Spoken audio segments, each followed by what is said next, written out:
voilà, là il y a du monde. Là. Je vais te redonner. Tout le monde vient voir la voiture. Et voilà Hervine qu'on attend. Bonjour Hervine, on vous attend depuis très longtemps. Donc c'est vous le patron alors si je comprends bien. On peut dire ça comme ça. C'est vous l'homme du design. Bonjour Renaud, vous allez bien? Merci de venir. Silent Design, on l'a déjà sans doute dit tout à l'heure, mais bon, qu'importe, on va le répéter. C'est un cabinet de design indépendant qui intervient sur, j'allais dire, tous les objets de mobilité. Ouais. Donc l'automobile, l'aérien, les bateaux.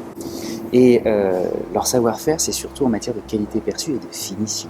Donc autant dire que ça part. Voilà. Et toi ça t'amuse parce que tu retrouves Et des... là, on est chez C'est eux. dans mon univers. C'est vachement manga en fait. Bon, C'est Aurélien, vachement manga. toi t'es design extérieur en général. Oui, c'est ça. Ouais. T'as Enfin, quel âge? un peu de tout après. 26 ans.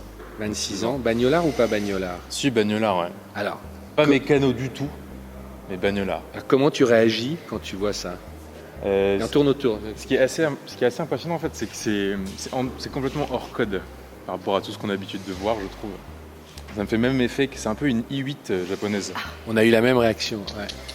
Moi, je suis trouve pas que- designer, mais bon. Ouais. Je trouve que c'est complètement hors du Bien, temps bien. en fait. Ouais, voilà, ça fait un peu. C'est assez C'est un assumé. peu concept car en fait Ouais. en même temps. Ouais. Moins extrême que je trouve que l'i8.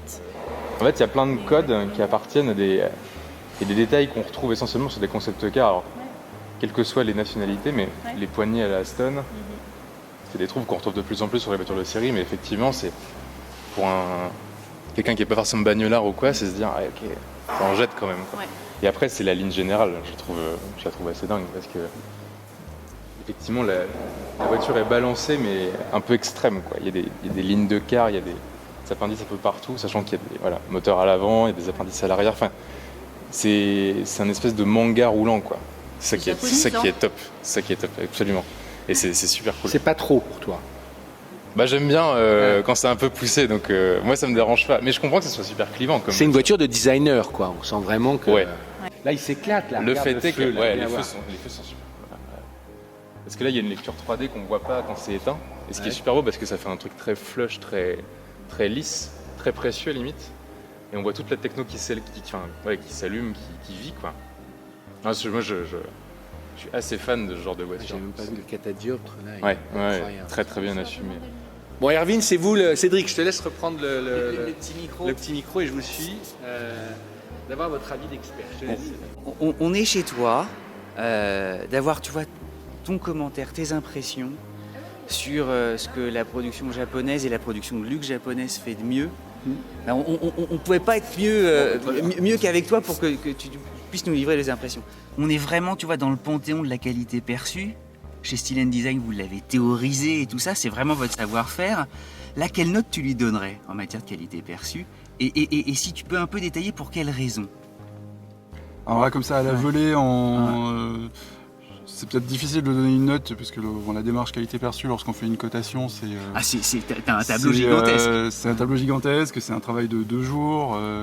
Par contre, là, En fait, c'est intéressant, parce que ce qu'on se dit avec la qualité perçue, c'est que souvent, la plupart du temps, Ça joue en quelques secondes. c'est un utilisateur qui va donner une perception subjective. Et nous, notre travail avec la qualité perçue, c'est de la rendre objective. Donc on va prendre le temps d'analyser, de comprendre pourquoi il y a eu cette perception subjective. Et donc prendre le temps d'analyser pourquoi il y a eu tout ça. Donc là, le sentiment que je vais donner, enfin Non, mais l'impression que je vais dis-le. donner, ça va être une impression aussi assez subjective. Ce qui fait la différence en termes d'impact, c'est que déjà en termes d'assemblage, on voit qu'il y a un nombre minimum de découpage qui est visible. Par exemple, sur toute la partie centrale, on voit qu'il y a des éléments qui transparaissent pas en dessous. Le grand bandeau est très pur. Il y a juste les jeux qui sont nécessaires à la jonction avec le cuir, par exemple. Donc on voit que tous les jeux sont assez bien masqués. Il n'y a pas de jeu qui soit lisible. Le jeu qui devient lisible, c'est avec les aérateurs, mais c'est une zone fonctionnelle et c'est assez bien maîtrisé. Le premier effet waouh, c'est évidemment sur les matières. On sent qu'il y a eu un bon en avant au niveau des choix des matières. Enfin, on voit il y a du cuir étendu, il y a de la peau retournée. Enfin, on sent qu'il y a eu une attention du détail. On voit toutes les petites molettes avec les finitions alu, beaucoup de chrome, de pièces métallisées. Le marqueur en fait de montée en gamme, c'est quand le cuir devient très fin et lisse. Donc il y a la qualité perçue, ça passe aussi toujours par la maîtrise du processus. Typiquement, on pourrait attendre ce genre d'animation sur un concept car, par exemple. Et donc on voit qu'il y a le message que véhiculent ces lignes, en plus du fait d'être harmonieux, de renforcer l'intention style, c'est aussi de montrer qu'on a une maîtrise du processus. Donc ça renforce la qualité perçue. Un autre marqueur aussi, c'est sur la métallisation des pièces. On voit qu'il y a quand même une bonne homogénéité des types de chrome, cet aspect un peu canon de fusil là, qui se retrouve un peu partout. Il y a juste celle-là qui est un petit peu en retrait, mais en même temps il y a ce côté bouton Wi-Fi avec le rainurage qui fait ce petit effet. Donc c'est un parti pris aussi de faire un peu différent. Après, ce qui renforce aussi la note d'impression globale, c'est la maîtrise des jeux en fait. On voit que tous les jeux qui sont autour des pushs sont de la même famille, de la même dimension.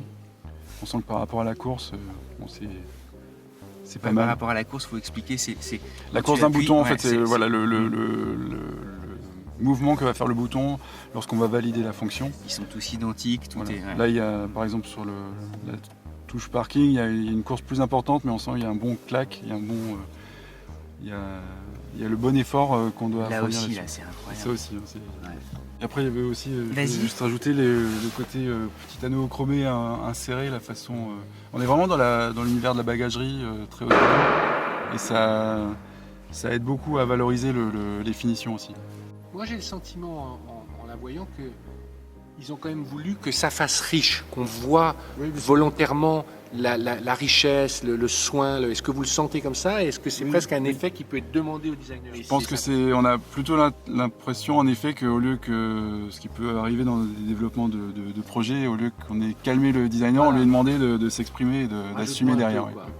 Donc, mais c'est très agréable. Hein. Mais c'est aussi l'image que Lexus a choisie. On le voit avec l'expression de la calandre à l'avant. Ça fait quelques années qu'il renforce ce thème-là. Là, on a encore plus d'affirmation du thème, avec le dégradé qui est entre le haut et le bas. On se disait avec Cédric ce matin que ça y est, ils avaient trouvé leur style, que ça y est, là, c'était vraiment l'aboutissement, que tout ça était cohérent. Et vous avez le même sentiment? Elle est assez homogène dans son style. Après, comme souvent, est-ce qu'on aime le sucre dans le café ou pas? Ça, c'est très personnel, mais... Là, on est parti. Donc, moins fan. Non, pas du tout. Non. Mais après, c'est vraiment plus un design général. Je trouve qu'il y a beaucoup de choses chargées. Pour autant, il y a des côtés très purs, très lignes tendues, etc. C'est Donc, vachement fuselé quand même. Bah oui. Et en même temps, c'est pour ça, il y a un double... une double vision. J'aime le volume, elle est posée, et en même temps, quand on regarde localement, il y a des petits endroits un peu trop graphiques et peut-être un peu trop gratuits. C'est intéressant la lecture. Ouais, comme les feux, par Les exemple. feux arrière, le côté ouais. vertical des feux arrière, ça, je suis moins fan, mais après, c'est encore une fois ma vision. Mais voilà, mais je crois que les ici, deux points de vue se défendent. ça se lit bien. Naturellement, mais et Lexus le sait, d'un coup, pourquoi, quoi. le sait bien. Mais je pense que c'est aussi leur marque de faire leur... Oui, c'est leur identité en leur fait. identité visuelle, Ouais, voilà. complètement. S'ils faisaient un truc comme Et alors, Audi, ça serait dommage parce que ça serait plus Lexus aussi. Enfin, voilà, on les attend Vous là. roulez en Audi tous les jours. Oui. Et qu'est-ce qui vous plaît chez Audi alors? Le côté simple, efficace, technologique. Voilà. Alors, Quand c'est on vrai- sort d'un Audi TT ultra Épuré, ouais. c'est vrai qu'on rentre dedans, on ne sait pas trop regarder. Mais c'est aussi la beauté du véhicule. Donc, ah oui, non, mais la calandre, elle est folle, hein, on est d'accord. Après, vraiment, mais voilà, après, ce côté à nouveau courbé, c'est encore une fois Lexus, c'est encore une fois la marque de fabrique, on va dire. Mais moi, je suis moins sensible justement à ce côté courbé. Par contre, la Mais- calandre est magnifique. Enfin, Mais ça résume me vraiment donne- les deux camps. Oui, c'est ça. C'est vrai, c'est parce que chouette. c'est Merci, ouais, c'est ouais. très... comment dire, il y a un côté très brutal, très racé, et en même temps il y a une douceur à chaque fois dans les lignes qui vient justement atténuer le côté un peu brutal. Est-ce que l'époque est au sur-design? Je pense que chaque marque essaie d'être plus présente. Ça joue sur l'attrait de la marque. Donc oui, je pense qu'il y a une expression un peu plus démesurée, mais je pense que c'est... Il y a des choix qui ont été faits qui sont courageux, notamment sur les découpes de projecteurs. Oui. Et donc là, on pourrait presque assez facilement dire que c'est du sur-design. Paradoxalement, là, je trouve qu'au contraire, ça renforce l'impression de qualité perçue, puisqu'on voit que c'est très très bien fait, que ça se tient bien. Ouais, venez, ouais. Oui, c'est le côté très graphique, mais qui fait bien dans le volume. Ouais, c'est comme on a du graphisme qui se croise, en même temps on a une fonction qui passe à travers et qui reste très homogène. Donc oui, effectivement, on pourrait assez facilement dire que c'est... Je vais poser ma question différemment, c'est que la compétition, je ne parle pas de Lexus en général, fait que pour exister même sur un salon ou face à la concurrence, on est obligé de forcer le trait. Est-ce que c'est ça ou est-ce que c'est une tendance qui, justement, c'est une tendance générale ou c'est lié à certaines marques ou il y en a d'autres qui veulent revenir à plus d'épure? Je pense que c'est lié à certaines marques. Je pense que c'est lié à certaines marques, oui, mais on voit que quand on laisse un peu libre champ à ça donne des résultats assez étonnants. Ouais. Deux petits bémols. Alors, c'est les découpages qu'il y a ici, on sent que c'est un peu plus subi. tiens, bien, il y aurait un petit bémol. Il est où le petit bémol? C'est au niveau des découpes. Donc globalement, je trouve ça plutôt bien fait avec la fonction qui traverse et qui perd pas en homogénéité. Même ça ici qui circule, c'était vraiment un choix osé. Et juste là où je trouve qu'on retrouve une découpe qui est un peu moins favorable.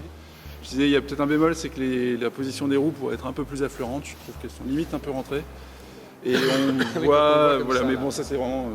Par contre, on voit le travail qui a été fait sur la calandre. Et on sent qu'ils sont vraiment arrivés à maturité avec leur thème de style de calandre. Et c'est le dégradé des petits motifs est vraiment très très réussi. Des barésilles. Mais c'est intéressant pour conclure. Non. Vous avez vu la DS7 Oui. qui va vachement dans cette. Ouais. On n'a pas eu le temps nous de la détailler, mais qui en tout cas essaye d'aller aussi dans une. Un peu plus de démonstration. Voilà, de démonstratif, voilà. Ce serait intéressant d'avoir votre regard, parce qu'ils ont poussé très très loin les formes, voilà. Ouais, ils ont mis la dose. Ouais. Ils ont mis la dose, ouais. Je pense que c'est un outil de différenciation. Donc aujourd'hui, ça reste capital évidemment, surtout sur des. Je pense que c'est une démarche qui se justifie d'autant plus quand on est sur un segment de conquête. Mais je pense qu'elle a une très bonne note en moyenne inter-exter. Je mettrais quelque chose de l'ordre de 9 sur 10. Mais, Takisho Kayadi, qui est à Tokyo, qui nous regarde, qui a bien travaillé, Avec il le dit. avec son sabre. avec un énorme. Rappelez-moi ça, Irvine. Avec un énorme travail sur l'intérieur et je pense qu'il fait vraiment la différence. La note de Madame Audi. Voilà, la note de Madame Audi. Oui, je dirais à peu près Deux et demi. 10. Non, 17, Encore, c'est bien 17 noté. 18 aussi. À 17-18, alors ça fait 8 sur 10. Qui met moins de 17? Ah, je crois Alors que ce serait on dur, demandait quand des même. notes sur 10. Qui met... Ouais. 17 sur 10. J'ai posé la question différemment. Qui aurait très envie de partir en week-end avec cette caisse? Ah non, mais vendredi? moi je Levez la main ou pas? Non, mais voilà, tout est dit. Bien sûr. Non, mais Eh ben, c'est moi. je le dis au garage. Bon, ben merci à tous. Merci à tous. On la garde du coup?